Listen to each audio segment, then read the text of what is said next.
She really does need no introduction at all. Lina is one of the most distinguished literary scholars and scholars of intellectual history in Italy.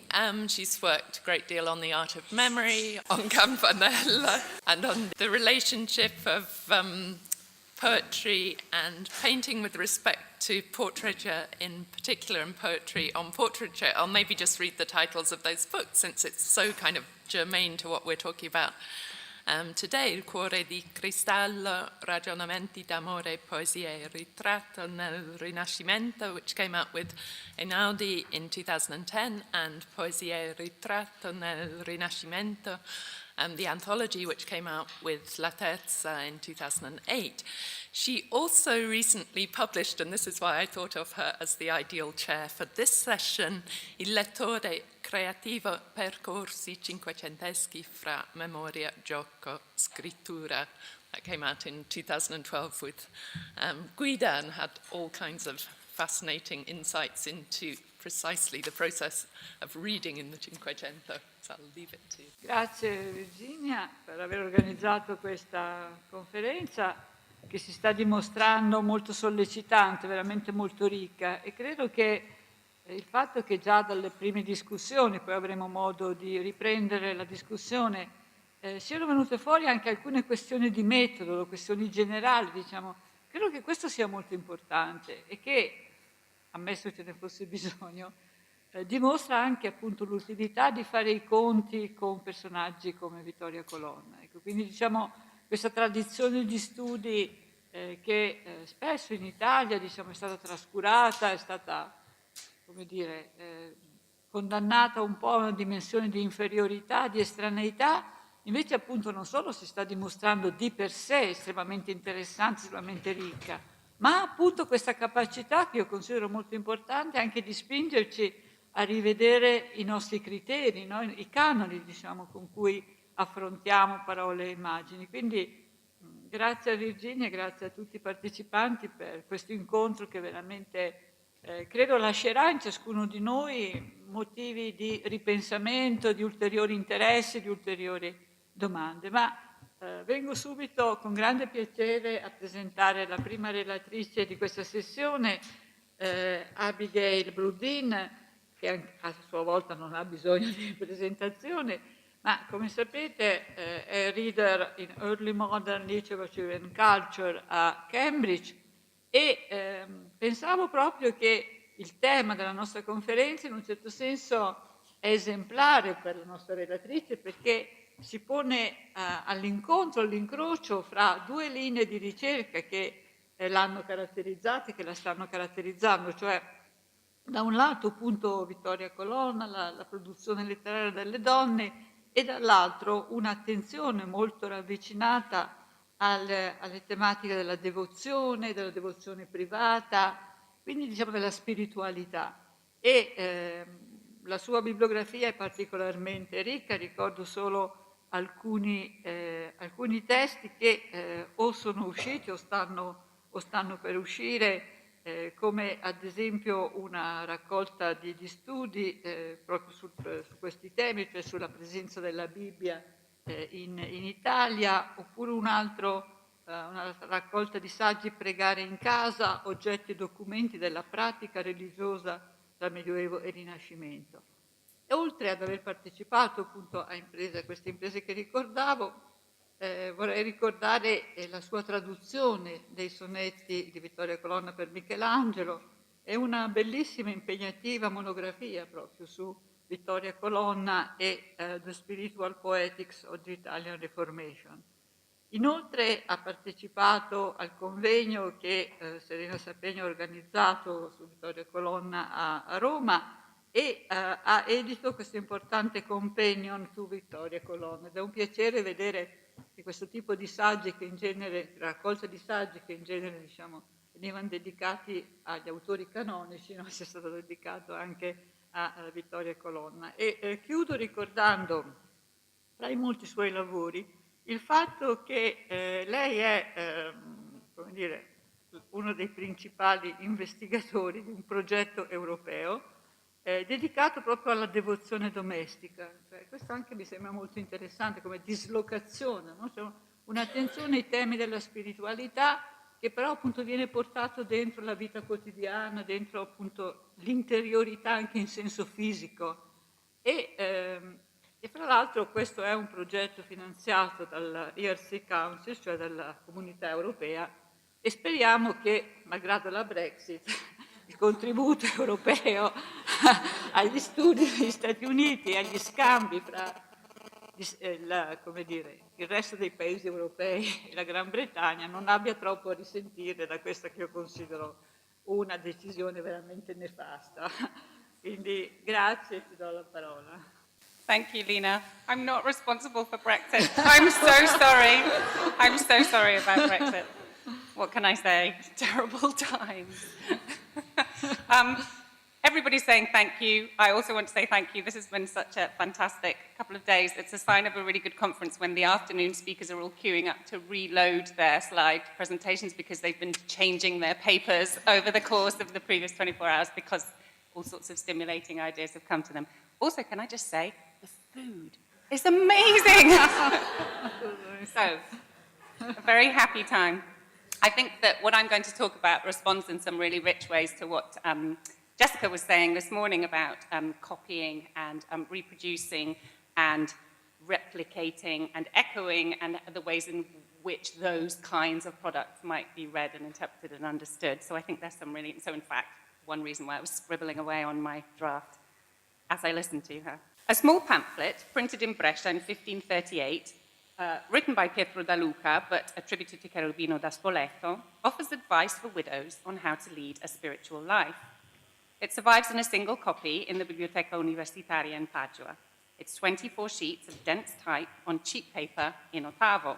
Put together by the pamphlet seller active in the Veneto, known as Ippolito Ferrarese, the work offers notably pragmatic advice on how to live a good Christian life. The pamphlet urges the reader to keep only virtuous company, to adopt modesty in dress, to practice generosity to the poor. Notably, it also includes an apotropaic element in a final section containing a long prayer, as well as a rubric that instructs the reader that whoever says this prayer, kneeling with a blessed candle in their hand for a period of 40 days, will receive all legitimate graces from the Virgin Mary. The prayer and rubric indicate to us the pamphlet's intended broad readership, which would have included a more standard literate group who wanted to read and absorb the advice in the work, but also perhaps other individuals whose desire for text was more closely related to their perceived protective and intercessory qualities. I've opened my discussion with this pamphlet because of the notable fact that it was dedicated to Vittoria Colonna. As well as the dedication on the title page, a letter inside alludes to a relationship between the poet and the Ceretano, Ippolito Ferrarese. Ippolito mentions favors done on his behalf by Colonna, ricordandomi delle molti benefici vostri me conferiti. He also refers to his knowledge that Colonna has in the past been prevented from leading the purely spiritual life to which she aspired, considerato ancora le molte operazioni vostre, le quali, non permettendo che molto tempo abbiate a potervi qualche volta sequestrare dalle mondane faccende e darvi agli spirituali esercizi, come saria il desiderio vostro. Finally, he presumes to offer her advice on how to use his pamphlet in her personal devotional reading. His work must be read at least once a month and acted on as closely as possible. We should probably assume that Ippolito Ferrarese's relationship with Vittoria Colonna was pure fantasy on his part. It seems highly unlikely that this cheap pamphlet really made its way into the library of the Marchesa di Pescara, who could afford much nicer books than this one and kept much better company. Instead, we should read this dedication as a canny marketing ploy on the part of the seller of the pamphlet, who recognizes Colonna's status as one of Italy's most famous widows, and thus the perfect emblem with which to brand his product. It increases its value. What's most interesting about this dedication, as Tatiana Crivelli has made clear in her comprehensive work on Colonna's print history, is that from it we can infer that those consumers who bought material at the very cheapest end of the print market were aware of Vittoria Colonna in 1538 and aspired to own, if not her own works, which had only appeared in one single printed edition by that date, then works that were somehow associated with her. The use of Colonna's name in the context of the Padua pamphlet suggests that the reach of her brand was broader and deeper than we might previously have imagined, and that it potentially predated any printed complete editions of her works.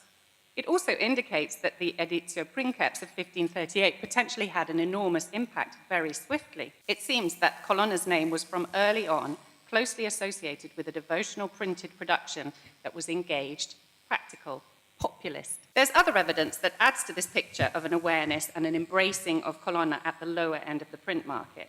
Tatiana traces the number of ways in which the cheap print market rapidly adopted and adapted Colonna's image and works at the end of the 1530s. She alludes to the 2 editions of Colonna's Rime published in 1539, following on the success of the first 1538 edition that were produced by Niccolo d'Aristotele, or Zoppino, publisher of short, popular books in ottavo that aimed at the widest possible readership. There's a marked contrast between Zoppino, the low-end publisher, and Colonna, the high-end author, which might cause us to pause and reconsider her status more carefully. Quote, Tatiana, this, in short, is the evidence that points to the existence of popular channels for the distribution of printed copies of the Rime, running parallel to, but for obvious reasons not easily connected to Colonna and the elite circles in which she moved.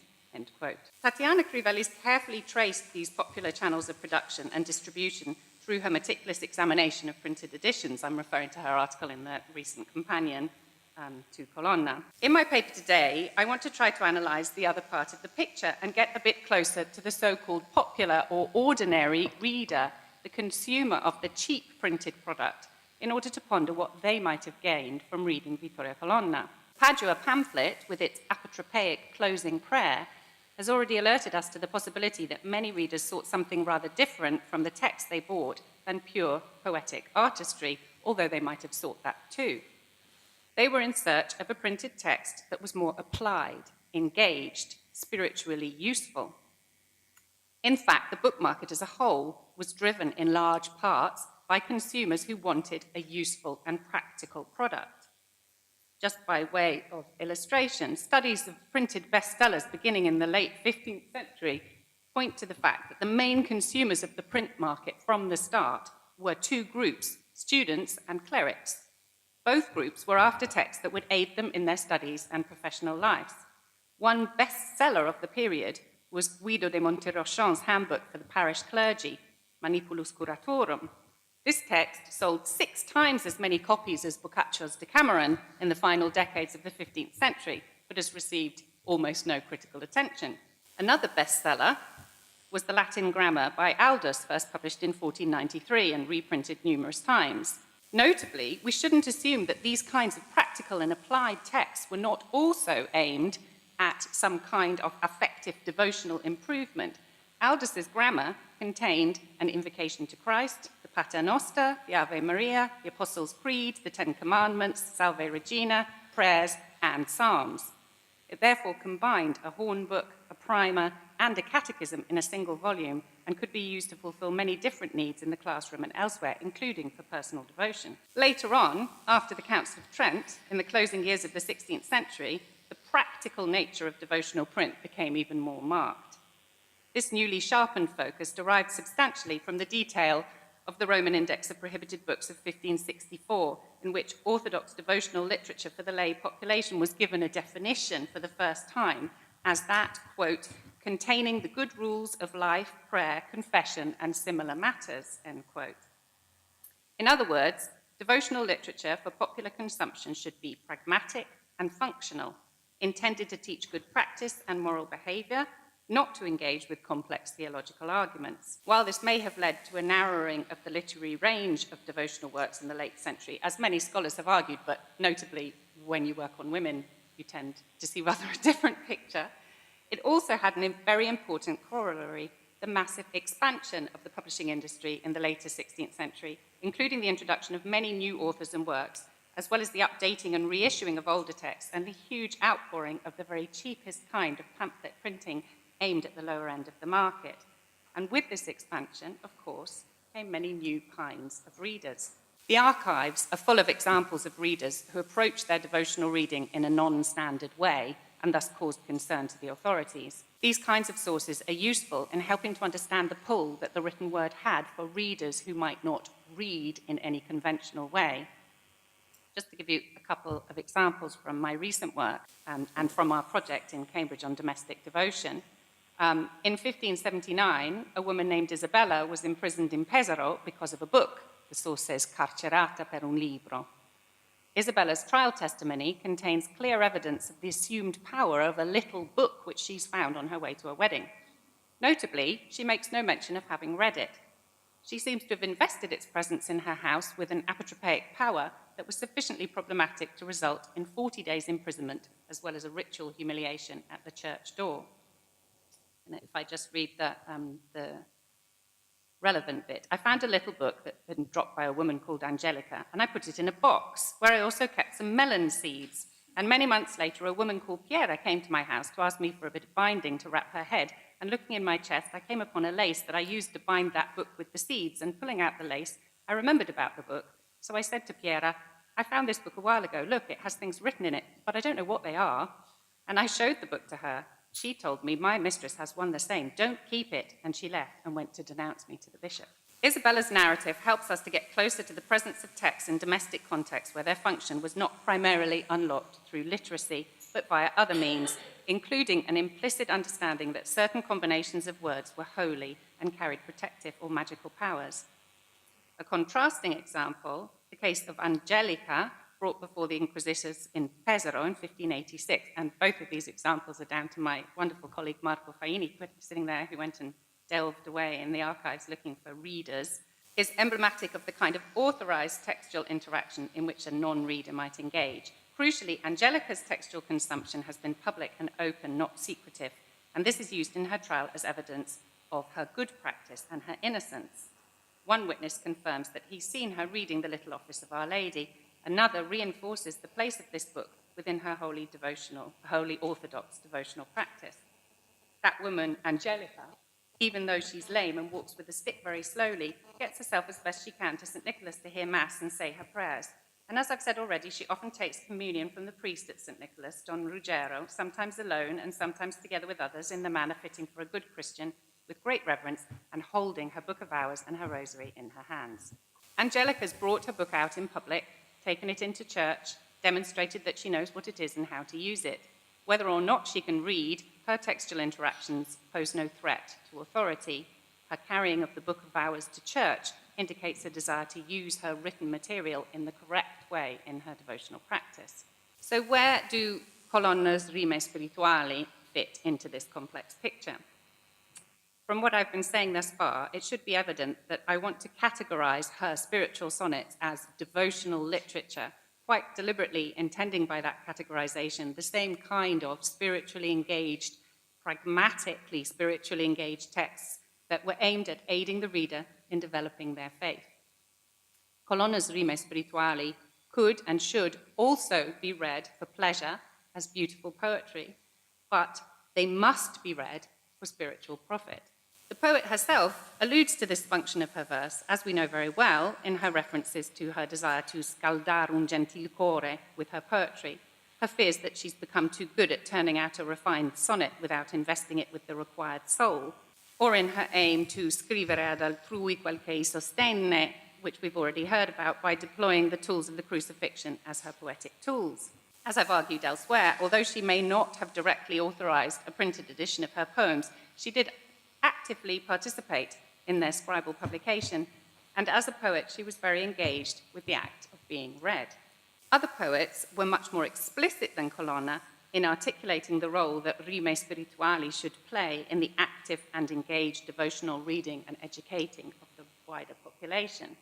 And we saw his wonderful medal yesterday morning, but Gabriele Fiamma, in his own rime spirituali, after acknowledging Colonna's role as la prima che ha cominciato a scrivere con dignità in rime le cose spirituali, goes on in an address to his readers to criticize parents who give their children dishonest works to use when they're learning to read, including Petrarch and Boccaccio, so that as they try to learn the Tuscan language, they're also forced to imbibe unchristian material.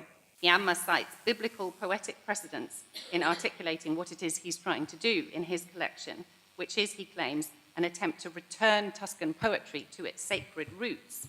He justifies his decision to provide his own explanation of the texts notably because il dichiararlo e spiegarlo e quasi ruminarlo ai semplici non potrebbe essere se non di grandissima consolazione.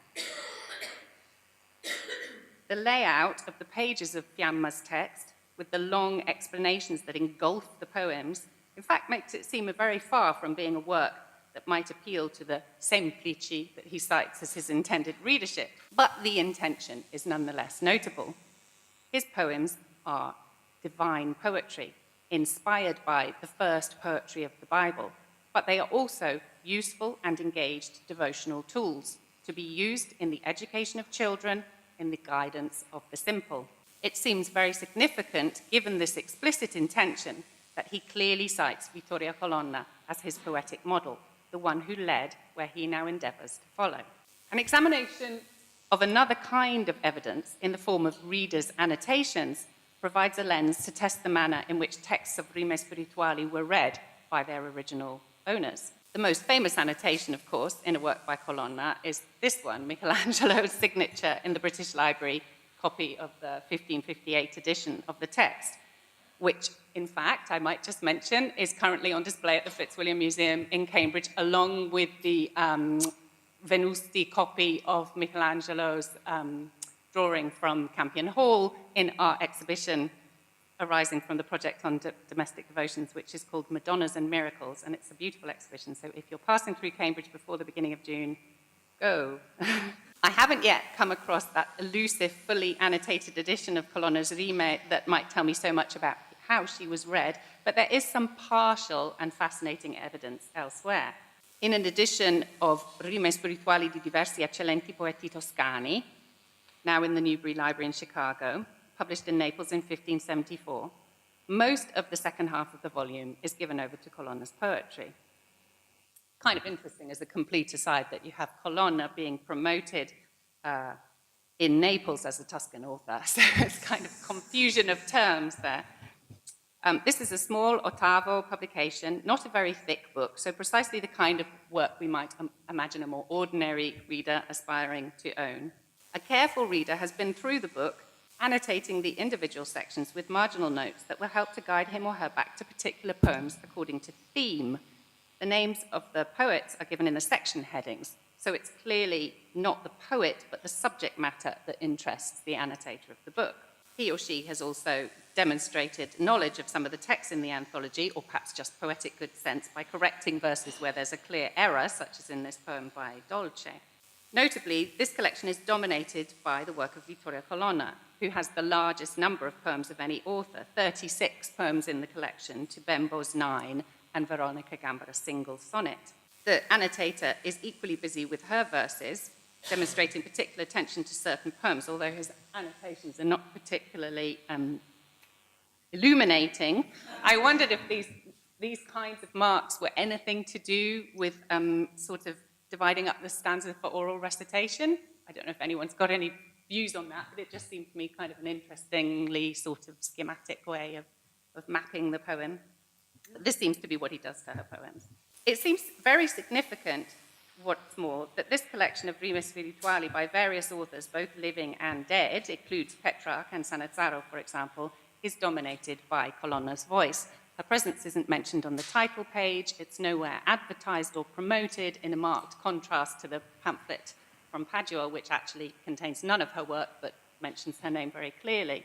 It's almost as if an anthology of rime spirituali at this date, simply by appearing with that title, carries the expectation that hers will be the dominant voice, as, to use Fiamma's words again, la prima che ha cominciato a scrivere con dignità in rime le cose spirituali, and thus the acknowledged master of the genre. This point is bolstered by evidence from a second anthology, the Libro Primo delle Rime Spirituali, published in Venice in 1550 by the unnamed publisher who worked Al Segno della Speranza. This little ottavo anthology volume is the first of 3 published volumes in the same series. In this first volume, a vast middle section is given over to Colonna, the dominant author by some way, along with Petrarch, who's included in this anthology in his Bowdlerized, spiritualized version by Malipiero. In this text, there's no need for a careful owner to add subject headings to guide the reading of the poems. The printer has already done this for us, with printed headings that tell us the devotional themes of poems grouped by subject as well as by author. An annotator of the copy I consulted in the Newberry Library, can you tell that I had a very productive few days before RSA in Chicago, desperately gathering stuff for this event. So an annotator of the copy has been at work, but only in order to cancel out the name of an undesirable author. Pietro Aretino notably cancel out the name, but not the poems. So not a particularly effective form of censorship. As with the previous anthology, Colonna's vastly dominant presence is not advertised or otherwise announced on the title page. But this anthology really serves as an edition of Colonna's works under another name. It contains a staggering 212 sonnets by Colonna, as well as the Trionfo di Cristo, spanning pages 49 to 104 of the small book. According to Ginetta Auzas, who studied this anthology in the edited collection Rime Sacre dal Petrarca Tasso a few years ago, Colonna's poems derive exactly from the Valgrisi edition of her sonnets published in 1548, which also contains a total of 213 poems. And I haven't been through and checked, but I assume that she did in order to make that claim. The fact that the work is reproduced wholesale from Valgrisi's edition can be seen in the inclusion in this anthology of the places where Valgrisi added groups of poems from various sources using the title Sonetti Aggiunti, as you can see here, so new sets of poems coming from other sources. A final example of an annotator at work on a collection of rime is also from the Newberry, and this time the work is not by Colonna, but I think it provides a useful comparative view of the same kinds of tendencies. In other words, the way an annotator might work on their book of rime spirituali to make it more useful, more profitable spiritually as a devotional tool.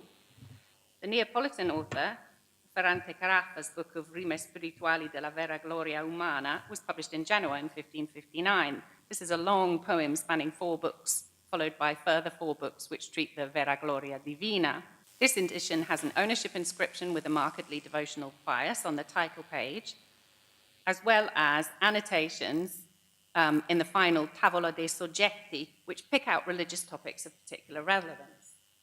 The annotations, once again, constitute useful evidence of devotional reading of a poetic text via the subject matter, as the anthologies mentioned previously also demonstrate, which isn't necessarily the way we would imagine such text being deployed. These examples help to shore up our supposition that readers were alert to the profit to be derived from their books of rime and keen to read them in the correct way. I want to turn back again for a moment to the small ottavo anthology containing 212 sonnets and the Trionfo by Colonna, as I think it has other interesting things to tell us about the reception of her work. We know, of course, that lyric anthologies of rime, not necessarily on spiritual topics, were a bestseller through the 16th century. Diana Robbins' recent contribution to the Brill Companion has underlined Colonna's important role, in particular in the Giolito anthologies. The Libro Primo delle Rime Spirituali is a rather different artifact, however, not least because the quantity of poems by a single author, Colonna, is so far out of line with the rest of the collection. With such a large selection of poems, this is really a surreptitious edition of the poet's work disguised within an anthology. As such, it clearly cements her status as the standard bearer of the genre. But the manner of the work's reception is altered significantly by the fact that Colonna's poems are to be read in conversation with the work of other authors of Rime Spirituali. These include the spiritualized and updated Petrarch in Malipiero's rewriting, as mentioned, Bembo, Gambara again, Dolce, Molza, Alessandro Piccolomini, as well as less well-known names such as Agostino Torti or Don Giovanni del Bene, who opens the volume. Other women writers included are Laura Terracina and Tulia d'Aragona. The total number of authors in the volume is 46. The book is clearly not attempting to present a single-voiced edition of a canonical author and refuses the possibility of marketing itself as such by failing to allude anywhere to the quantity of work by Vittoria Colonna that it contains. The title page does mention in the standard way the presence of new and unpublished material, but without reference to particular authors. And notably, all 3 volumes in the series lack any of the paratextual material we might expect from a book of this kind, such as addresses to the reader and so forth, but it remains entirely anonymous, editorially speaking. The motto surrounding the printer's device is notably devotional. In queste vanità, coniun desia, non poner tua speranza, ma sicuro scorgi il cammin ch'al sommo ben t'invia. The inference is that reading the devotional content of the book, the rime spirituali, will be part of the process of making out this true path. The intermingling of large numbers of poems by two very famous names, Petrarch via Malipiero and Colonna, with one or two by a number of lesser-known authors, reinforces the sense that it's the work's utility as a devotional aid, not its poetic status as a canonical text, which will attract a market. The small pocketbook size reinforces the impression of a work to be carried, used daily for ongoing devotional profit. As Margaret Aston has said, quote, "The size of books has always mattered.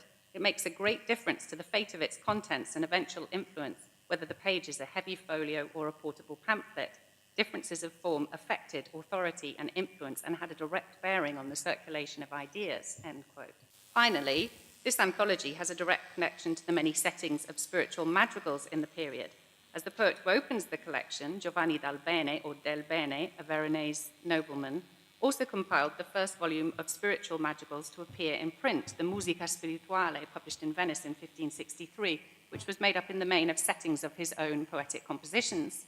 Del Bene's musical collection formed part of the same drive to produce useful works in print for devotion.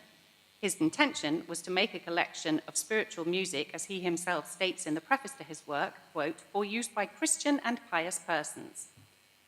As literary scholars, our tendency has been to overlook this dual function of rime spirituali, which could be read alone or aloud in a group, of course, but also sung, set to music, so that the profit to be derived from the verses expands even further and also notably touches audiences that don't need any form of literacy to engage with the work. Thus far, I've ranged across a few different sources in an attempt to get closer to the ways in which Colonna's Rime Spirituali and Rime Spirituali by other authors might have been read and used as a devotional tool. There's one further type of evidence I want to bring to bear on this discussion, and this is the kind of material that was published in the very cheapest end of the print spectrum, the pamphlets of only a few pages in ottavo, printed on cheap paper with crude woodcuts and offering a protective function that was not always licit. I had hoped to show you a couple of images of the precise pamphlets that interest me, but unfortunately I ordered some reproductions from the Vatican in January, but I haven't got them yet, so maybe their online system is not as new and fuzzy as it looks. So we're having to make do with alternative images of examples of the same kind of material that Marco took at the Cassanetense. The items I really want to discuss are from the Caponi collection in the Vatican Library, which contains a large number of short printed pamphlets from many different locations bound together under the generic heading Miscellanea in ottavo. In many cases, printers' details and dates are absent from the pamphlets. Clues about multiple works produced by individual presses can be gleaned from the reuse of the simple woodblock images, as well as from other factors such as size and layout. This is the very cheapest form of print, and it's fascinating that such a notably large number of examples has ended up in the Vatican Library. Many of the prayers and other texts clearly advertise intercessory properties. This is one for childbirth, as you can see. Then I found other examples that make gentle fun of this tendency by providing a kind of corrective, spiritualized recipe, such as in this really lovely example from Macerata, a pinch of grace and a... The items I'm particularly concerned with are the pamphlets that carry the title Rime Spirituali. One example, and I can't show you the picture, is the Rime Spirituali raccolte dalla Sacra Scrittura. This is a very short pamphlet which lacks a printer's name, but does provide the information that it was printed in both Bologna and Siena in 1575. It contains 4 pages, the title page and 3 pages of a poem in ottava rima in 12 stanzas on the topics described in the title. The opening stanza alludes to the 6 days that God took to make the world and extols him as the one on which all living beings now have their eyes fixed. It then goes on to describe with commendable brevity, I must say, the key elements of the Christian story as the title promises. And it ends with an admonition to the readers to maintain a full faith in Christ in a notably mainstream and heterodox way. There's no apotropaic promise or intercessory quality in this pamphlet. A second example of a similar kind is again entitled Rime Spirituali, this time advertising different contents on the title page, Le pietose lagrime che fece San Pietro, dopo aver negato il suo Signore, con 2 sonetti. This pamphlet's rather longer, containing 8 leaves, 16 printed pages. Again, the main item is a long poem in ottava rima, and on the final page, the 2 sonnets on the Incarnation and Passion of Christ that are advertised on the title page. As with the previous example, this work has been printed in 2 locations, Perugia and Siena, in the same year, 1579, under the direction of Cristoforo Cecco da Forlì, or Cristoforo Scanello. Scanello is an interesting character who helps us to shed some light on the function of this and similar pamphlets.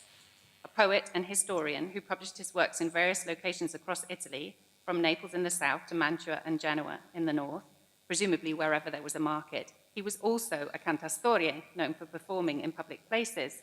The pamphlets containing his own compositions were produced precisely to be sold during and after his performances in the piazza. He produced quite a lot of historical chronicles, but also 2 collections of rime spirituali, this one and another containing 9 poems on spiritual subjects, which was published in L'Aquila in 1580. Scanello's case makes clear that someone who made a living through performance and sale at the cheapest end of the print market found a market for rime spirituali. Ian Fenlon has reminded us in recent work on domestic devotional music that poems in ottava rima were often written and printed to be sung, adding another element to the reception of this kind of work. What's intriguing is that the title of these very cheap pamphlets, Rime Spirituali, disguises contents that are very far from the origins of the genre in Vittoria Colonna. The title is being borrowed and redeployed to capture a new and much broader market, one that enjoys public poetry readings, aspires to own the works afterwards, perhaps to learn and sing them rather than read them in a more conventional sense, but is also concerned that the work in question is devotional, is the right kind of work. This reinforces my earlier point about aspiration on the part of the lowest level of print dying public. Their aspiration for devotionally engaged print was recognized by those operating at their end of the market, who provided them with what they wanted in the form of rime spirituali, tailored to their budgets and sensibilities, but which aspired much higher to the finest examples by aristocratic poets. In conclusion, my papers aim to question and problematize our assumptions about the high status of Colonna's verse by looking at how low it also reached, not necessarily in her own words, but instead by her works that borrowed and redeployed her genre to reach new kinds of audiences. Colonna's desire to ignite sparks was a democratic one, and while she might not have imagined the kinds of audiences I've been alluding to, my hunch is that she would have been quite open to their engagement with rime spirituali. A second important point, we shouldn't underestimate the potency of the descriptor spirituali in the title of these works, however cheap. The reading public of all kinds received them seriously and embraced their potency in the important work of developing their faith. Given the serious reception of the genre, the responsibilities of its authors were high, not to lead their vulnerable readers astray, but to guide them in the right direction. Fiamma was clearly well aware of this, and it caused him to produce pages of paranoid auto-commentary in addressing his poems directly to a wide readership. Vittoria Colonna never did this, but she was also aware of her responsibilities as an author, and others were aware too of her leading role, as the editor of the anonymous Venetian anthology makes clear by placing her center stage. I was going to end with the words I used cheekily in my paper title, which are taken from a letter from Luca Contile to a friend in which he describes a visit with Colonna in 1541. They've had a long conversation during which she's questioned him, and he has learned everything he needed to know, even though he was talking and she was listening. Women are very good at that. He's heartened and impressed by her ability to lead others on the path to faith, hence the lovely quotation that I used in my title. But instead, I thought it would be interesting to come back briefly to the poem by Francesca Turina that Anna cited yesterday, because it seems so problematic. Turina seemed to be saying in her poem that Colonna was all about style and lacked the necessary pietade and zelo that were needed in order to write real devotionally effective poetry, and that she, Turina, would take up that baton and produce the right kind of poetry. But as Jessica pointed out this morning, Colonna seemingly invested in the possibility of both a rough St. Luke Madonna and a beautiful and perfect masterwork by the hand of the master Michelangelo himself, both of those being devotionally affective and productive. So maybe Turina is dismissing Colonna unfairly, and there's room for style and spirit. Thank you.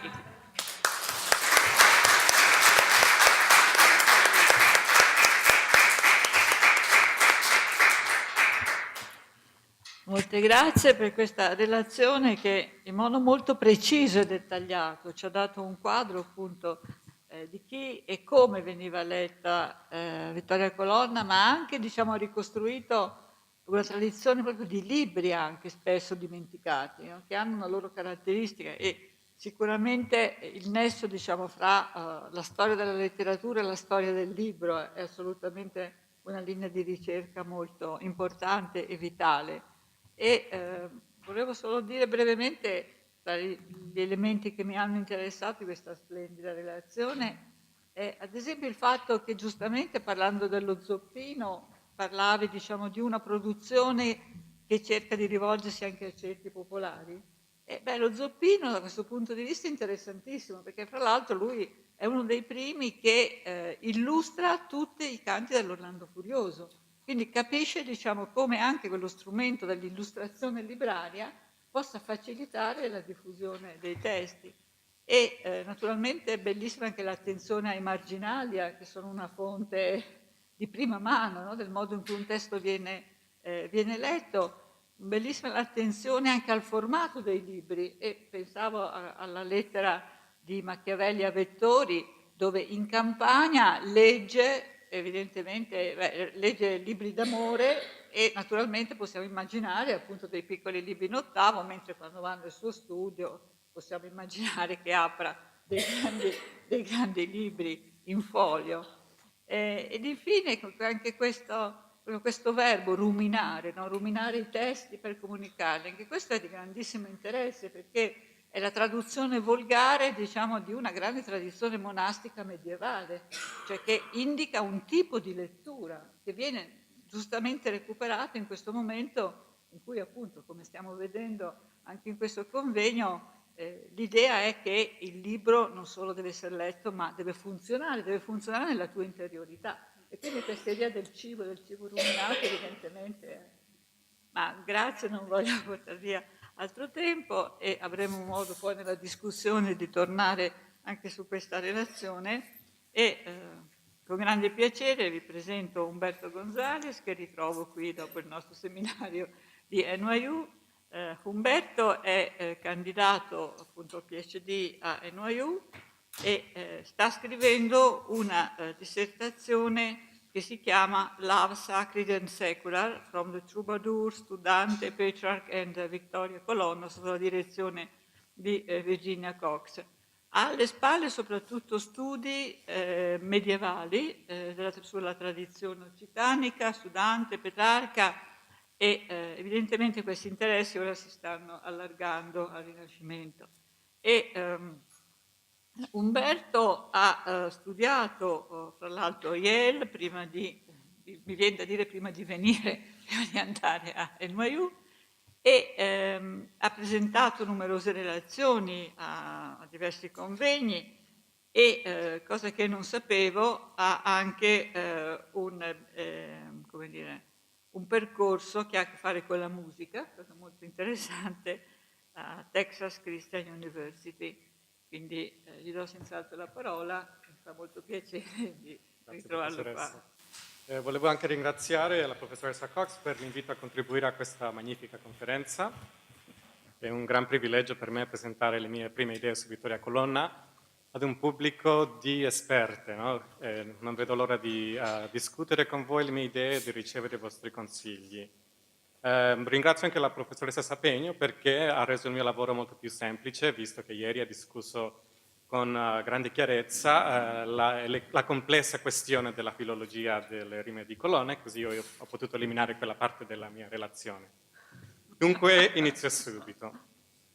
In the absence of both an autographed manuscript and an authorially curated print edition, and given the difficulties and indeed the probably impossible task of reconstructing an authorial canzoniere, as Abigail Brundin and Tatiana Crivelli have shown, I propose to study what I consider to be the most important document in the history of the reception of Vittoria Colonna's poetry, namely the 1558 edition with the commentary of Rinaldo Corso entitled Tutte le rime della illustrissima eccellentissima signora Vittoria Colonna, and he goes on, printed in Venice by the Sessa brothers under the direction of Girolamo Ruscelli.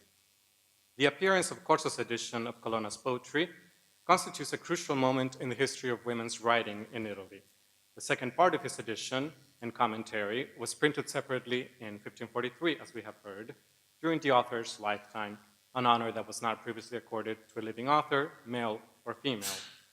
Indeed, the only other author whose lyrics had received extensive commentary was none other than Petrarch. As I hope to show, Alessandro Velutello's 1525 edition of the Rerum Vulgarium Fragmenta served as a model for Corsa's edition of Colonna. The profound implications of these facts, however, have not yet been fully appreciated. The overall aims of my long-term project are threefold. First, to shed light on the making of Colonna's lyric sequence by examining Corsa's meticulous construction of a macro text to narrate her conversion from Amor Terreno in part 1 to Amor Celeste in part 2. Second, to probe the ideological foundations of the bipartition of Corsa's edition, and by extension, those of Bullock as well, by tracing and interpreting the contaminatio between the two sections in terms of both content and form. And third, through an analysis of the paratext, to argue that by gathering Colonna's rime sparse into a collection mirroring the Petrarchan model, and by glossing her poetry with the writings of classical and vernacular authors, from Homer, Virgil, Ovid, to Dante, Boccaccio, and Petrarch, Corsa's edition might be seen to be doing nothing less than inscribing Vittoria Colonna into a poetic genealogy, and indeed, I would advance, canonizing her as la Quarta Corona, and hence my chosen visuals for this presentation. The Ritratto di sei poeti toscani, which has been read as a visual literary history, which I would add then the portrait of Vittoria Colonna with the laurel crown. And I will skip this since we discussed this. Perhaps we can pick it up during the roundtable.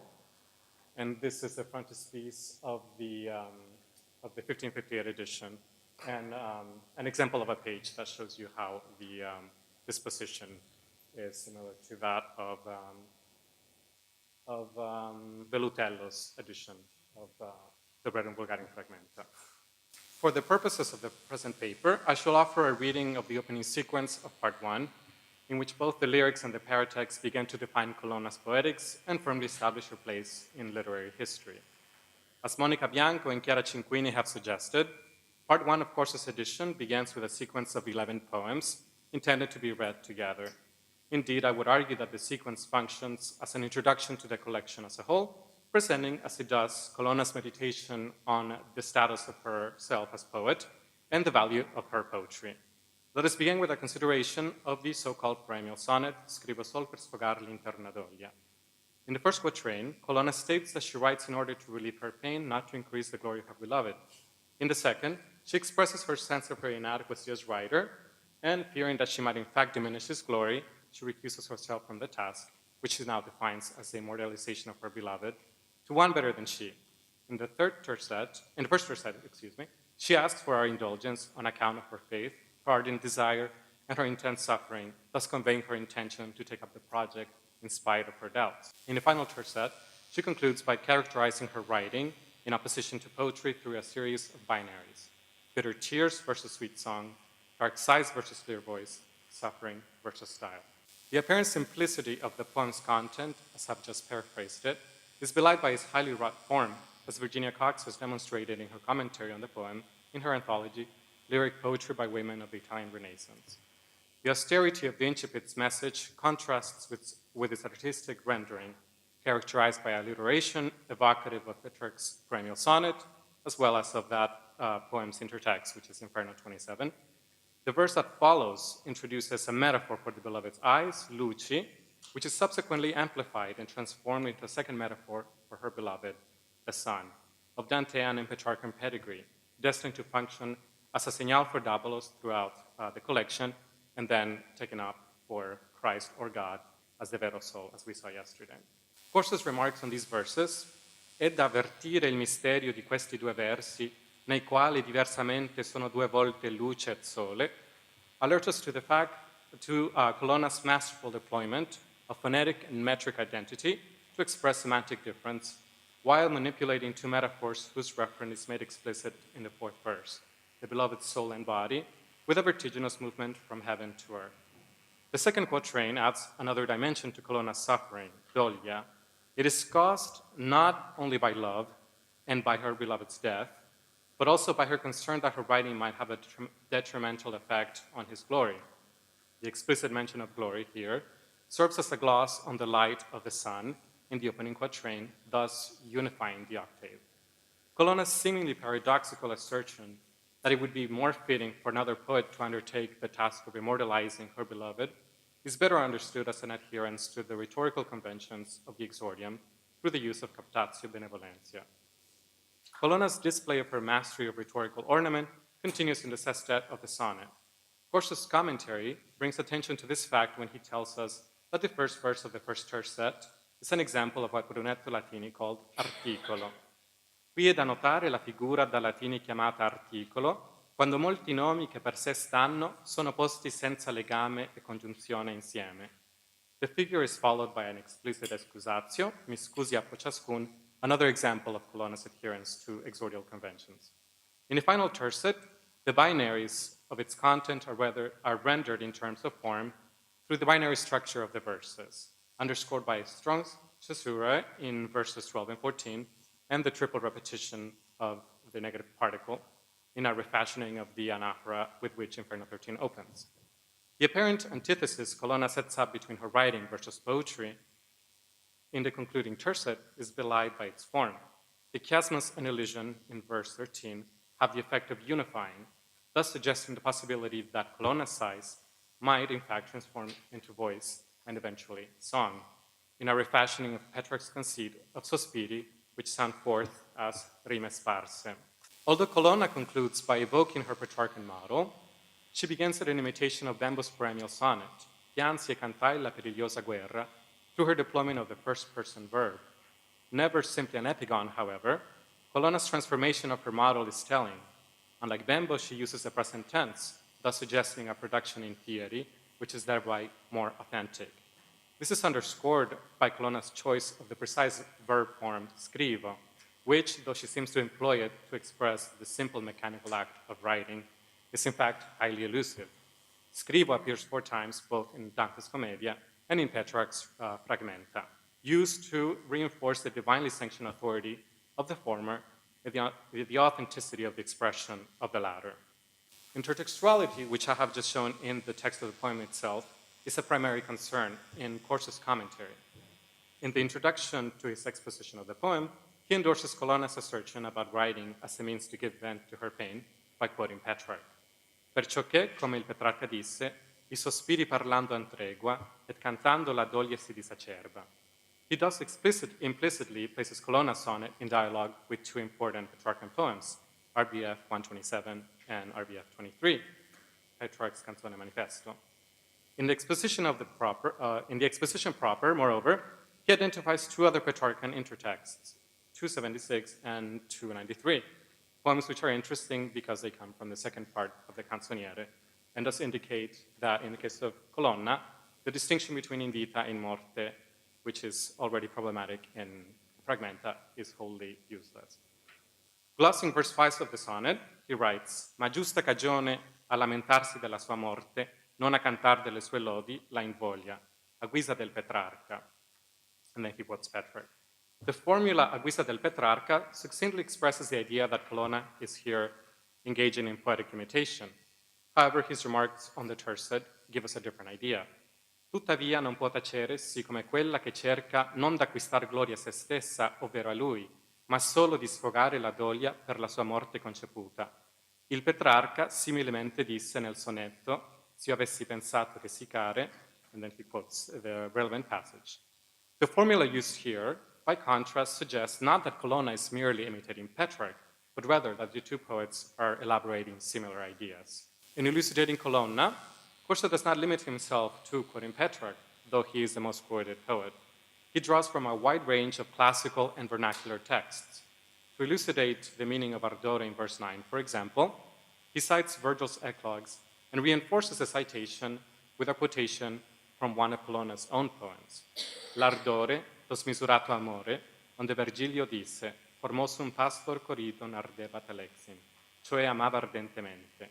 And then he cites a passage from quella superba insegna, quell'ardire, spense l'ardor del già folle disire, l'invito tuo valor via più che umano. Corso also remarks on Colonna's stylistic sophistication in the light of her predecessors. Citing an example from Boccaccio's Decameron, for example, he brings attention to the syntax of verse 11. Così il Boccaccio et comandolle che più parole nel rumor facesse, cioè né più parole né più rumore. If explicating Colonna's poetry by citing classical and vernacular autores has the effect of elevating her to the status of a worthy interlocutor, by citing her own poetry alongside their texts, Corso is effectively making Colonna an author in her own right. I will now outline some of the salient aspects of the intervening poems, which for constraints of time we don't have time to discuss fully. Sonnet 2, Le Tanto Divine, Il Sacro Impero, is remarkable for the bold parallel that Colonna makes between the evangelists as witnesses of Christ's miracles and her own role in preserving the memory of her beloved. With the repetition of the opening verb of the perennial sonnet, scrivo, in the poem Colonna also elaborates the metapoetic concerns of the perennial sonnet. Colonna's De foschi sospiri have indeed transformed into song. Qual posso io canto, she writes. And her denial of style is attenuated by the fact that she now claims a low style, mio basso stile. In the third poem of the sequence, Colonna celebrates the birth of Davalos, as Petrarch had done for Laura in RBF 4. The Christ Davalos parallel implicit in the previous poem is here invoked again through the reference to the angelici concenti heard at her beloved's birth, as Corso's gloss makes plain. S'udiano per l'aria angeli cantare, come nella natività del nostro Redentor si legge.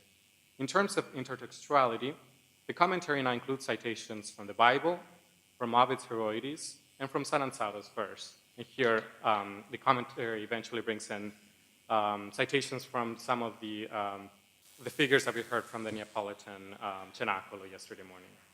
The highlight, however, is a passage in which Corso posits an agonistic relationship between Colonna and her predecessors. Glossing verse 5, he writes, a concorrenza e forse più felicemente che il Petrarca. Corso thereby shows that Colonna is not just an imitator.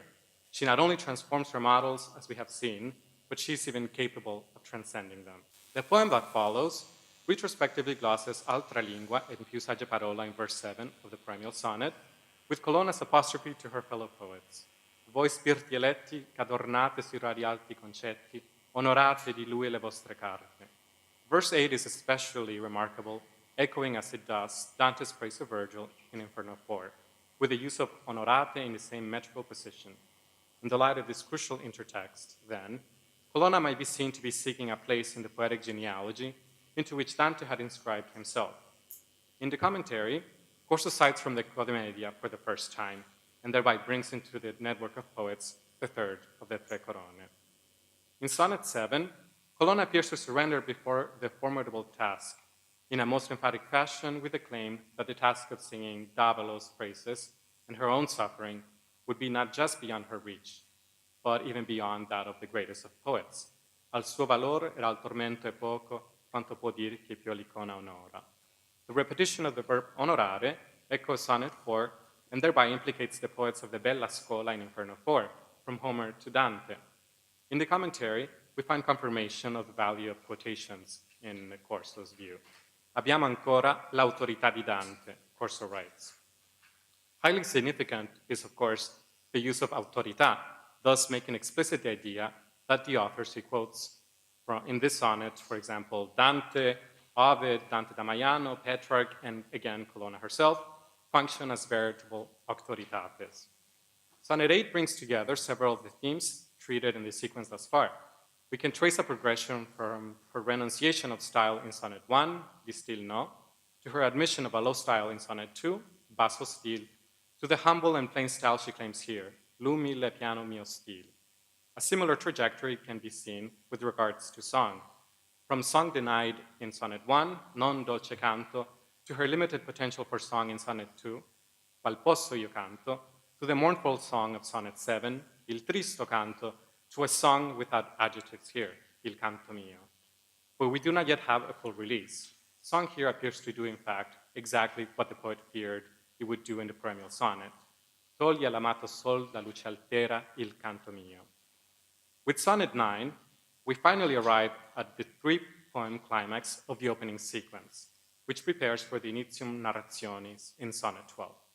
The poems function as an oblique the poem here, poem 9, functions as an oblique invocation to the muses, for Colonna asks for the mediation of her fellow poets, as Corso tells us.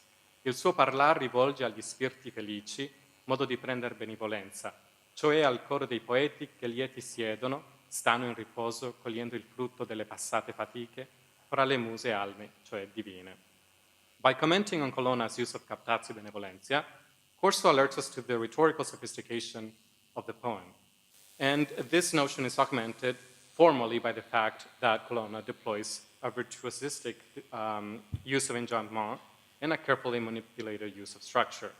As in the perennial sonnet, Colonna here exploits the sonnet's formal divisibility into two main sections, the octave and the sestet, and four subsections, 2 quatrains, 2 tercets. The first octave has the structure of a prayer. The first quatrain constitutes the eulogium, in which the poet praises her predecessors to attain their goodwill. The second functions as a supplicatio, whereby the poet makes a request. Porgete le vostre destre a me. The two parts form a coherent whole, unified by the skillfully manipulated syntax. The subject of the main clause, spiriti felici, appears immediately in verse 1, but the verb is not supplied until the end of verse 5, after 4 subordinate clauses. An expositio follows in the sestet, also divisible into 2 parts. Echoing verse 3 of the perennial sonnet, in the first tercet, Colonna dismisses the idea that she might be able to add luster to her son, and denies seeking the immortality afforded by fame. With the adversative ma, the second tercet pivots into understated affirmation. Colonna's hope is merely that her verses might at least suffice to give vent to her suffering. Like those of the octave, the sestet's 2 components are syntactically unified, and all its parts together form a narration in miniature. Since the theme of the poem is Colonna's request for the mediation of her fellow poets, it ought not surprise us that a principal intertext here is Inferno 1. The rhymes fonte, monte, fronte are found in the verses of Dante's first dialogue with Virgilio. In fact, the second hemistich of verse 7, con vergognosa fronte, is a verbatim repetition of the description of Dante's reverent attitude towards his predecessor. Seen in this light, Colonna's poem must be read as a tribute to her poetic forebears, as well as an assertion of her own place within that poetic genealogy. The poem's formal features, in this case a triad of rhymes, allows us to read and reinterpret its apparent content. Thus, in spite of her statements to the contrary, Colonna seeks more than the consolation of poetry. Her amorose basse parole, in fact, might preserve the memory of Davalos and perpetuate her own name after her death. The final verse incorporates a Dantean quotation from Inferno 33, through which Colonna positions herself as the antithesis of Ugolino. Her words are an authentic expression of her suffering, and she seeks fame, not infamy. The general address to the chorus of poets in Sonnet 9, and the invocation to Dante in particular through the intertextual resonances which I have noted, is followed by a meditation on a single author and his work in Sonnet 10. The implicit theme of the immortalizing power of poetry in the previous poem is made explicit in the opening verses of this poem, with a triumphant declaration that the virtues of Aeneas and Virgil's intellect still resound in the verses of the Aeneid. Yet, Colonna claims, if the heavens had granted Virgil a subject worthy of his song, Davalos, not Aeneas, would have been his hero. Lest her bold contention be seen to denigrate the classical author and his hero, Colonna explains that Virgil's subject does not diminish his enduring fame or his worthy authority, and that Aeneas's deeds were not unworthy of such a great author. Her argument, rather, is that had Virgil sung of Davalos, the glory of both would have been greater. Per avanzare di gran lunga il valor del Marchese e lo stil di Virgilio, quel di ciascun altro, as Corso explains. In spite of the apologetic statements in the first tercet, in the second, Colonna sets up an opposition between Davalos and Aeneas, an ascent to heaven versus a descent to hell, true virtue versus wise words. If singing of Davalos would have increased Virgil's renown, is not Colonna suggesting that it will increase hers? The extraordinary contraposition of Aeneas and Davalos, I would propose, necessarily implies a confrontation between Colonna and Virgil. In spite of her reticent posturing, Colonna is here subjecting her great predecessor to the same dialectical treatment we find in Dante, between the impulse to pay homage and a desire to supplant. Reading this poem in conjunction with the previous poem, finally, might bring us to question the hierarchical relationship between the two styles implied by basso in Sonnet 9 and alto in Sonnet 10. Is Colonna positing for herself a humble low style that is paradoxically superior to Virgil's haughty and high style? Or might she be seen to embrace both in what we might define as a sublime poetics? The latter reading might seem to be supported by the poem's intertextual resonance with Petrarch's RBF 186, in which the styles of the two great classical poets are conflated, e l'un stil con l'altro misto. Sonnet 11 marks both the end of the climactic triptych of the exordial sequence as a whole. From the discourse on poetry in general in Sonnet 9 to that on the classical poetry in Sonnet 10, we come to a consideration of vernacular poetry in Sonnet 11. The ordering of Sonnets 10 and 11 is clearly intended to place them in dialogue, as Corso tells us. Nel presente sonetto, la signora Vittoria Nostra paragona lo stile di Monsignor Bembo alla musa di Virgilio. The argument is the same as that of the preceding poem, as synthesized in its last verse. If Bembo were to sing of Davalos, the former would be more famous, the latter more praised. Voi sareste più chiaro e il più lodato. As in all her best poems, Colonna exploits the properties of the sonnet form to structure her argument. The octave is constituted in the form of a contrary to fact conditional. The first 2.5 verses present the situation that is not in the form of a lamentation. The second half of the first octave states the first of two consequences, greater fame for Bembo, greater praise for Davalos, while the second is elaborated in the second quatrain with a pair of verses dedicated to praising Bembo's style and another to the statement of poetry's power against time and death. The first tercet expresses a hypothetical desire for communing with Bembo. She wishes she could convey to him her ardent love or receive his intellect in order to create the possibility of a poetry capable of equating res and signum. In the final tercet, we return to reality. Colonna expresses her fear that the heavens might disdain Bembo for his choice of subject, and Colonna for her daring to speak of Davalos. Virginia Cox has noted in her commentary the parallelisms and the chiastic structures that are deployed in this poem. If in the octave they function to exalt the excellence of Bembo and Davalos, in the sestet they might be seen as an expression in formal terms of the idea that Colonna might in fact be on equal footing with Bembo. The present tense in the final tercet underscores this, conveying, as it does, Colonna's acceptance of her poetic vocation. There are other audacious implications in Colonna's poem to Bembo. For example, in her claim that he rivals both ancients, whom he puts to shame, and moderns, whose envy he elicits. In light of the preceding sequence of poems, and on Corso's glosses of them, Bembo might in effect be understood to supersede not only his contemporaries, but indeed all of his poetic forebears, from Homer to Petrarch. Corso thus finds himself in the position of having to counteract the meaning generated by the sequence and the paratext. Ed a ciò che non crediate che la marchesana dicendo che fa scorno agli antichi intenda ancora d'Omero e di Virgilio, di quali furono antichi, Omero adunque e Virgilio, tenendolo fra gli poeti il primo luogo, da questo universale ragionamento ben si intendono esclusi. E non deve parer poco se ella a Virgilio lo paragona. His final remark provides an ideal point of departure for my final remarks.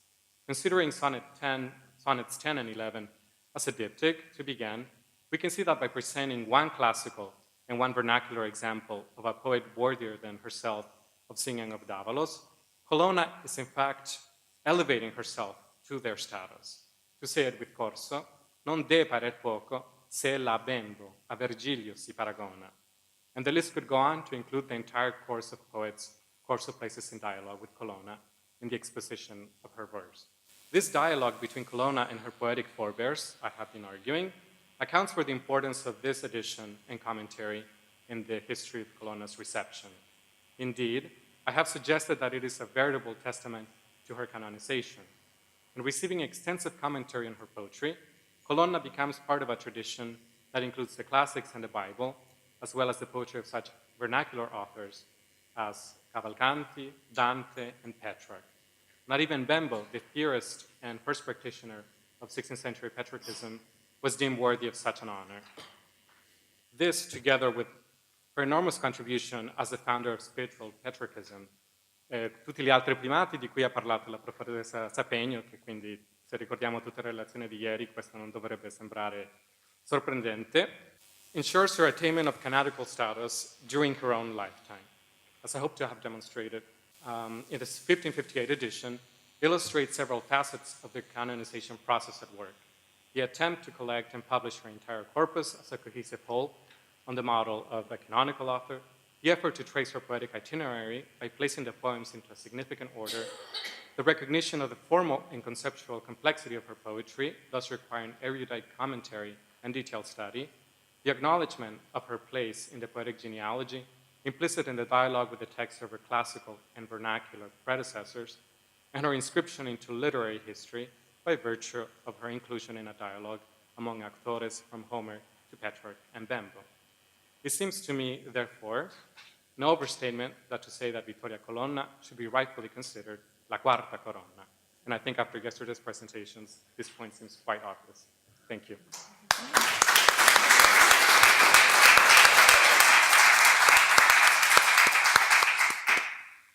Grazie Umberto, credo che la sua relazione abbia appunto molto ben dimostrato tanto come sia importante il commento, no, di Rinaldo Corso, appunto, e anche come spesso capita, diciamo, no, leggendo i commenti ai poeti del Cinquecento, che spesso sono stati trascurati, invece diciamo, si vede, la sua relazione ce l'ha dimostrato, come ci sia un'attenzione molto precisa all'intertestualità sia volgare che classica, diciamo. Non solo, ma non avevano ancora queste divisioni appunto tra sacro e profano, quindi tra fonti bibliche e invece diciamo fonti letterarie, no? Che invece spesso si sono, come dire, concretizzate, standardizzate nella tradizione critica successiva.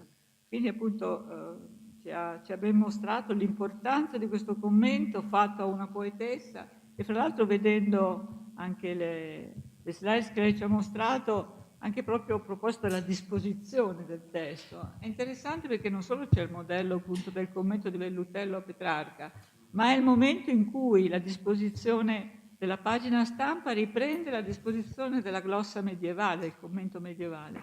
Quindi anche visivamente diciamo, c'è proprio questa creazione di autorità. No? Quindi grazie e direi che iniziamo la discussione, Virginia. When you put up that Vellutello Petrarchan commentary image, it made me think about the way that Petrarchan commentaries are changing in the Cinquecento and becoming increasingly sort of corporeal, like really focusing on Petrarch's life and trying, positing biographies for Laura and showing maps of where they met. And this is the time where people are visiting her supposedly discovered tomb and everything. And I think you do a great job of pointing out how describing how Corso puts her in conversation with other autores, and I was wondering to what extent you see him also is he making moves like this? Is he also trying to talk about her real life and talk about her as a real person, or is he trying to sort of disembody her, which would also be interesting because of course she's still alive when he starts? I was expecting to find more biographical information just because that's what was happening with Petrarch, but it's surprisingly spare. He seems to focus more on intertextuality. There's no biography of anybody. There are references to historical facts in some of the poems, but it's much more, it's minimal compared to what we see with Petrarch, which is really surprising given that I was expecting to find more, not less, in this case. Hi, I also have a question for Humberto. Thank you both for really excellent papers. My question departs from sort of the way you introduced your paper and the end of, not even Bembo got to have a commentary while he's alive. And what struck me in sort of thinking about readership is 6 years before this edition that you're talking about, Pierre Ronsard publishes his first collection of Petrarchan-inspired poetry, Les Amours, specifically the collection dedicated to Cassandra, because he had multiple beloveds. And it's a commentary. It's commentated by his good friend, also part of the Pléiade circle, Marc-Antoine Muret. And so I'm wondering about this connection here, because it's 6 years before. All of these Pléiade poets are coming to Italy. They're writing poetry in Italy. There's a lot of circulation of their text, and it's, so, I'm wondering if that first very popular commented upon, the paratext of Les Amours might have been a sort of model for this, because there you have Ronsard, still alive, first printing, gets his best buddy to do it. Years later, by the 60s, there's another commentary that comes out by Bello, Remy Bello. And so, there's this pattern that starts in France, just close. It's Lyon-Venice connection. And so I'm wondering if that might be a way to sort of contextualize what is happening with this edition that you're looking at, this sort of, to go back to Anna's, this sort of celebrity status, the raising of Colonna to a sort of celebrity widow. That's very interesting. I haven't done much work yet on the historical context of this trend. Coming as a reader for Petrarch, the very obvious model to me seems to be Velutello. Given that we have a division into two parts, we have a separation of the occasional poems, as Professor Sapegno mentioned yesterday. The epistolary poems are put in a section in the middle, separated from the others. So to me, Velutello seems to be the more obvious model, but that's not to say that there weren't other models. And so it would be very interesting to see if there's a possibility of a connection also with the French models you were adducing. I still think that it doesn't necessarily detract from the importance of the fact that this is happening in the Italian context. And yeah, no, absolutely. I don't mean to detract. I'm just thinking, it's sort of, Ronsard has to be there somewhere. I mean, because when it happens in France, it's sort of like, whoa, Ronsard, you're still alive. You just got your best friend, your little poet friend, to do a commentary. He's authorizing you, but he's part of your circle. 10 years later, you're going to have to do it again. And so it's an interesting historical moment that I think could help your argument. Yeah, it's an interesting case of comparison, certainly, because, as you say, it was done by a friend of his, whereas with the case of Colonna, we have no evidence, to my knowledge yet, of her having had any sort of agency in having this. This was done for the court in Correggio of Veronica Gambara, and it seems to have come from this literary circle that formed around another poetic figure that considers Vittoria Colonna to be of such great importance that she ought to be treated as a classic. So I think it certainly would be helpful as a comparison case. Thank you for pointing it out. Can I jump in? Sure. Just, partly because I think the connection with Gambara does involve Colonna quite directly in the sense of the second, they're kind of joshing for position maybe, but also because we don't know exactly what was supposed to be published in the 1540s when the second part only comes out. So whilst in the meantime things develop before the 1558 edition. In fact, the author himself, the commentator himself, has conceived something much earlier than that, which hasn't altogether come to light. And I was, in fact, in relation to that, wondering about the motivations for the 1558 printing. It seems to me there's a really interesting tension between our papers, a very productive one, between the kind of popularizing sort of mode and then this precisely, which is dragging her back up to the highest possible point. No, there's nothing popular about this. This is canonical. This is the Quarta Corona. And so I'm wondering where the motivation for that 1558 edition in those terms might be coming from, if there's some connection to, in the same way that Bembo earlier on is saying, oh, come on, Colonna, you have to let me put together a good edition of your poetry. Whatever's out there is dreadful, and she's resisting whether this edition appearing at this moment is in some way a corrective or a reaction against the kinds of tendencies that I'm trying to find. I don't know. It's an interesting line of inquiry to pursue, because you have made a very compelling case for the fact that the traditional view of Colonna as having no involvement in the circulation of her works needs to be contested, so it could equally be true in this case. What I find interesting is that Corso, he seems to be very much doing a project of his own, even when there are indications, for example, that a poet was written for a different destinatary. He chooses to interpret it always with a view of making this story about Colonna and Davalos. A poem for Colonna's father, for example, he forces it to mean that, he says, oh yeah, I think I've heard that maybe this was for her father, but I think it works just as well to be for her husband. So I'm just going to make it for her husband and let the discussion end there. And especially with the canzone attributed to Ariosto, he goes to a very convoluted discussion, like, yes, there are rumors going around that this is by Ariosto, but clearly the thematics are the same as Colonna's poetry. The skill demonstrated by the poem is also like Colonna's. So who's to say that maybe it was Ariosto saying that this was his canzone when in fact it is Colonna's? And then he like circles back around saying, but I'm not saying that that's the case. So he seems to be very much trying to tell a story in spite of the fact that he might have access to information that would seem to indicate otherwise.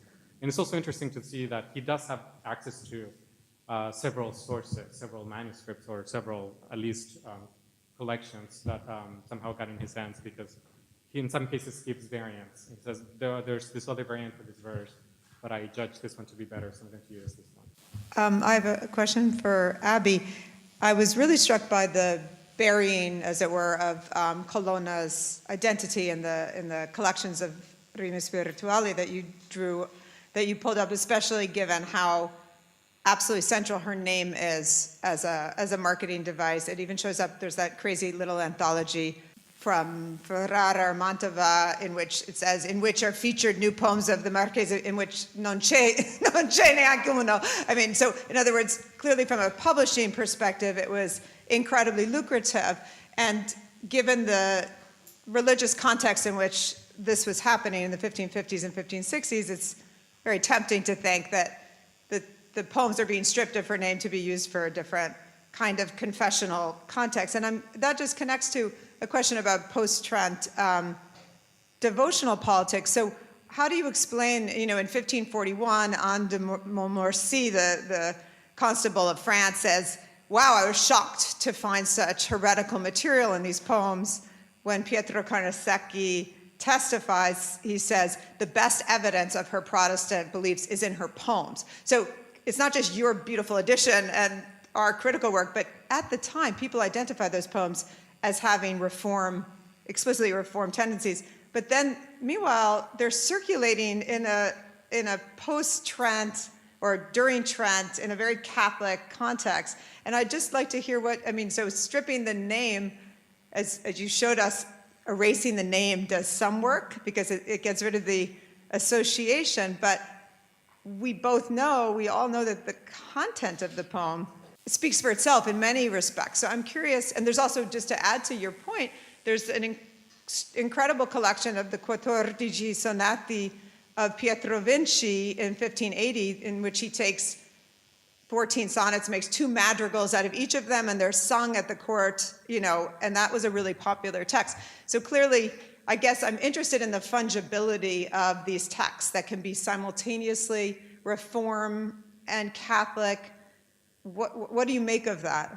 So, when I was looking at the primo libro delle rime spirituali, I was wondering if she was kind of hidden in the middle there. Yeah. But actually, so the more I work on the kind of later 16th century, the less I think Trent really matters.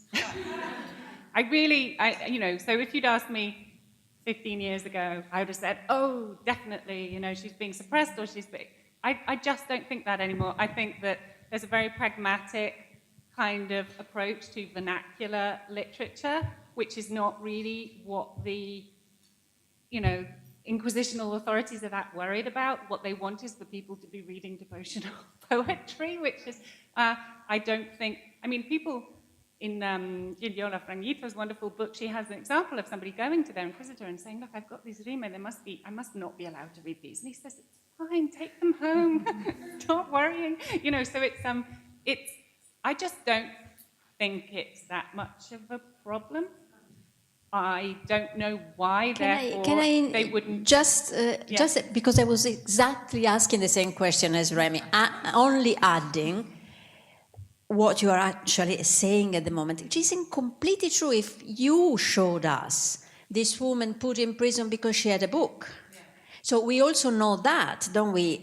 Because a lot has been studied on post-Erasmus in Italy, what it meant to the book market, that you couldn't possess a book, because if you did, you were guilty in itself.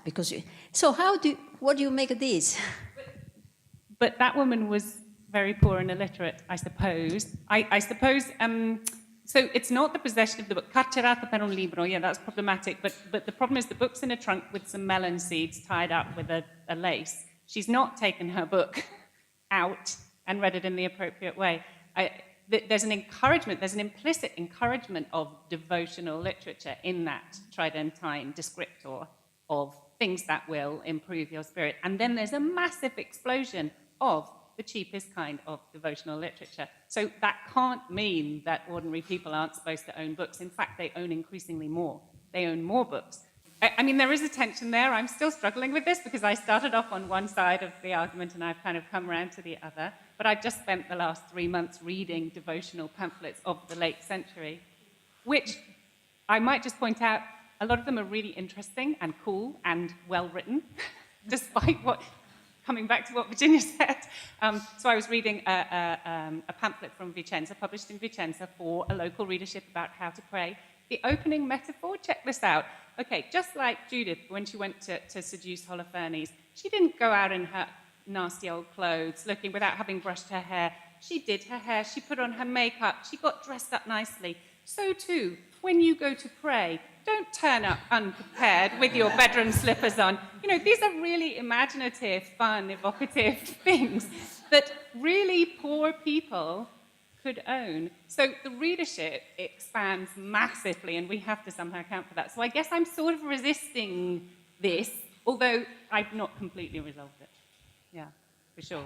I have a question that sort of connects to this, which is, you mentioned a couple of texts that had sort of an apotropaic function, and the bundling together of different texts that you were talking about, to me, reminds me of stuff from earlier in the century, which I've worked with, which is popular poetry about, you know, miracle-working images and cult of saints and that sort of stuff. And those, you know, they tend not to be sonnets. They tend to be in octaves, sometimes even weirder schemas than that. But there is a very strong tradition of that in the late 15th and early 16th century. And so I'm wondering to what extent this, if you could say more about the apotropaic aspect of what you have been seeing, and whether or not that might demonstrate a kind of continuity that precisely, you know, shows us that early in the 16th century they're talking about things like miraculous efficacy and wanting this to go out as far and as wide as humanly possible. And you know, I too have the sense that Trent, you know, in certain circles was very important, but in other circles it really doesn't interrupt a kind of broken lineage of practice. And so there's a way that maybe rime spirituali in the form of, you know, refined sonnets are taking things that were quite popular in the early 16th century, and there were, I mean, a lot of the poems I work on are truly terribly written. I mean, they're dreadful.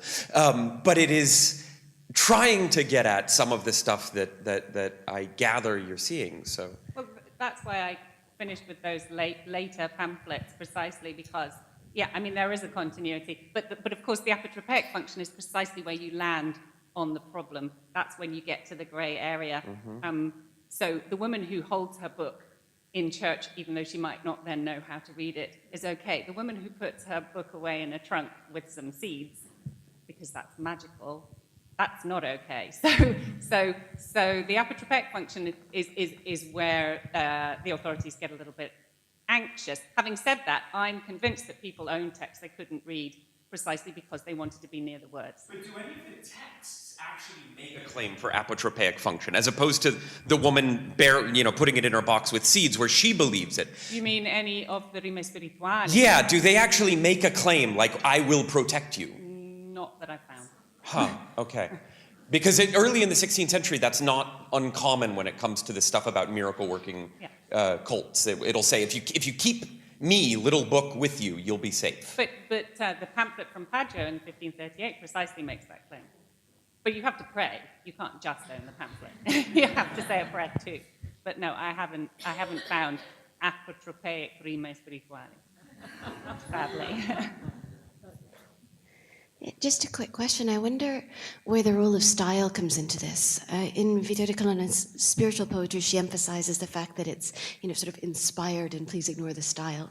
And then also in the period, we see people saying, don't pay attention to the style of the scriptures when reading them. Earlier, just it's the content, it's the connection. So I wonder to what extent this idea of positioning her as someone with style, writing at a high level, is a way of pulling her back from confused religious ideas to focus on the poetry as poetry and less on the subtleties of religious ideas or an intended religious purpose, if perhaps that plays a role, I don't know. Well, I think that was precisely where the tension arose between our papers, that this is about stylistics. And of course, she is a wonderful stylist. She writes really good poetry. It's not like, you have to find other reasons to own it. But I suppose what I'm saying is that then, it's about what Jessica was discussing this morning about the original and then the copies, and whether the copies also have an aura, and whether the copies also then come into your home and change you and work on you in a way. But she has high style, but she's worried about that, isn't she? She's worried that her style's going to get in the way, and then Francesca Turina comes along and says, "Man, you're too stylish. You don't feel anymore." So maybe style is. I mean, by the time you're in the late 16th century, it's a bit of a moot point, isn't it? Whether. But then that's also riding off the fact that we have assumed for many, many centuries as scholars that all the devotional stuff that was written in the late century is bad in stylistic terms, and I think maybe we need to redress that. We've already redressed it to a huge extent by reading what women were writing and realizing that some of them were really good. Who knew? So maybe we need to go back and read people like Fiamma with a proper serious, kind of attention that they deserve, and some of these funky pamphlets as well. Yeah.